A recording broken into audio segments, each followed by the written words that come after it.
Lecture de l'Évangile selon Jean chapitre 1. Jésus-Christ est la parole qui vient de Dieu. Au commencement, la parole existait déjà. La parole était avec Dieu et la parole était Dieu. Au commencement, la parole était avec Dieu. Par elle, Dieu a fait toutes choses et il n'a rien fait sans elle. En elle, il y a la vie, et la vie est la lumière des êtres humains. La lumière brille dans la nuit, mais la nuit ne l'a pas reçue. Dieu a envoyé un homme qui s'appelait Jean. Il est venu comme témoin pour être le témoin de la lumière, afin que tous croient par lui. Il n'était pas la lumière, mais il était le témoin de la lumière. La parole est la vraie lumière. En venant dans le monde, elle éclaire tous les êtres humains. La parole était dans le monde, et Dieu a fait le monde par elle, mais le monde ne l'a pas reconnue. La parole est venue dans son peuple, mais les gens de son peuple ne l'ont pas reçue. Pourtant certains l'ont reçue et ils croient en elle. À ceux-là, la parole a donné le pouvoir de devenir enfants de Dieu.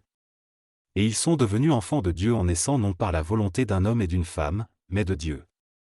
La parole est devenue un homme, et il a habité parmi nous. Nous avons vu sa gloire. Cette gloire, il la reçoit du Père. C'est la gloire du Fils unique, plein d'amour et de vérité. Jean est son témoin. Il affirme d'une voix forte, « C'est de lui que j'ai parlé quand j'ai dit, l'homme qui vient après moi est plus important que moi, parce qu'il existait déjà avant moi. » Oui, nous avons tous reçu une part de sa richesse, nous avons tous été remplis de son amour, et de plus en plus. Dieu nous a donné la loi par Moïse, mais l'amour et la vérité sont venus par Jésus-Christ. Personne n'a jamais vu Dieu. Mais le Fils unique, qui est Dieu et qui vit auprès du Père, nous l'a fait connaître. Le témoignage de Jean-Baptiste. Les chefs juifs de Jérusalem envoient des prêtres et des Lévites pour demander à Jean, « Qui es-tu » Jean ne refuse pas de répondre. Voici son témoignage.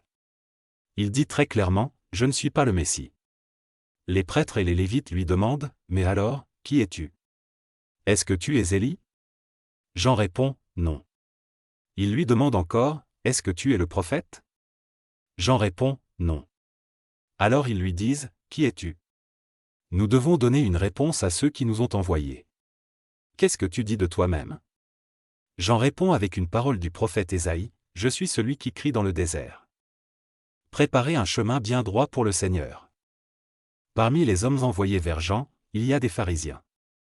Ils lui posent une question, « Tu n'es pas le Messie, tu n'es pas Élie et tu n'es pas le prophète. Alors pourquoi est-ce que tu baptises » Jean leur répond, « Moi, je baptise dans l'eau. Mais au milieu de vous, il y a quelqu'un que vous ne connaissez pas. Il vient après moi, et je ne suis pas digne de lui enlever ses sandales. » Tout cela se passe à Béthanie, de l'autre côté du Jourdain, là où Jean baptise. Jésus est le Fils de Dieu. Le jour suivant, Jean voit Jésus qui vient vers lui. Et il dit, « Voici l'agneau de Dieu qui enlève le péché du monde. C'est de lui que j'ai parlé quand j'ai dit, l'homme qui vient après moi est plus important que moi, parce qu'il existait avant moi. Moi, je ne le connaissais pas. Mais je suis venu baptiser dans l'eau pour le faire connaître au peuple d'Israël. Et voici le témoignage de Jean, j'ai vu l'Esprit Saint descendre du ciel comme une colombe et il est resté sur Jésus. Moi, je ne le connaissais pas. Mais Dieu, qui m'a envoyé baptiser dans l'eau, c'est lui qui m'a dit, tu verras l'Esprit Saint descendre et rester sur un homme. Et c'est lui qui baptise dans l'Esprit Saint.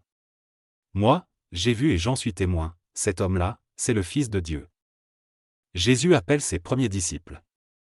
Le jour suivant, Jean est là de nouveau avec 2 de ses disciples.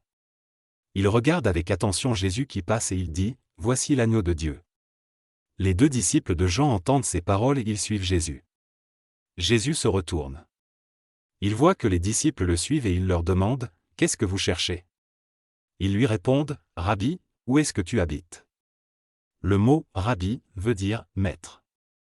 Jésus leur répond, « Venez, et vous verrez. » Ils viennent, ils voient où Jésus habite et ils restent avec lui ce jour-là. Il est environ 4 heures de l'après-midi. L'un des 2 hommes qui ont entendu les paroles de Jean et qui ont suivi Jésus s'appelle André. C'est le frère de Simon-Pierre. André rencontre d'abord son frère Simon et il lui dit, « Nous avons trouvé le Messie. » Le mot « Messie » veut dire « Christ ». Il conduit Simon auprès de Jésus. Jésus regarde Simon avec attention et il lui dit, « Tu es Simon, le fils de Jean. Tu t'appelleras Cépha. » Ce nom veut dire « Pierre ». Le jour suivant, Jésus décide de partir pour la Galilée. Il rencontre Philippe et il lui dit, « Suis-moi ». Philippe est de Bethsaïda, le village d'André et de Pierre. Ensuite, Philippe rencontre Nathanaël et il lui dit, « Dans la loi, Moïse a parlé de quelqu'un. Les prophètes aussi en ont parlé.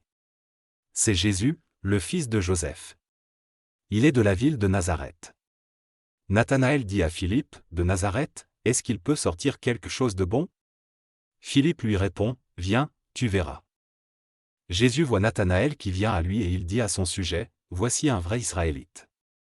Cet homme-là ne sait pas mentir. » Nathanaël demande à Jésus, « Comment est-ce que tu peux me connaître ?» Jésus lui répond, « Avant que Philippe t'appelle, je t'ai vu. Tu étais sous le figuier. » Alors Nathanaël lui dit, « Maître, tu es le Fils de Dieu, tu es le roi d'Israël. » Jésus lui répond, « Je t'ai dit, je t'ai vu sous le figuier, et c'est pour cela que tu crois. Tu verras des choses beaucoup plus grandes. » Et Jésus ajoute, « Oui, je vous le dis, c'est la vérité, vous verrez le ciel ouvert et les anges de Dieu qui montent et descendent au-dessus du Fils de l'homme. »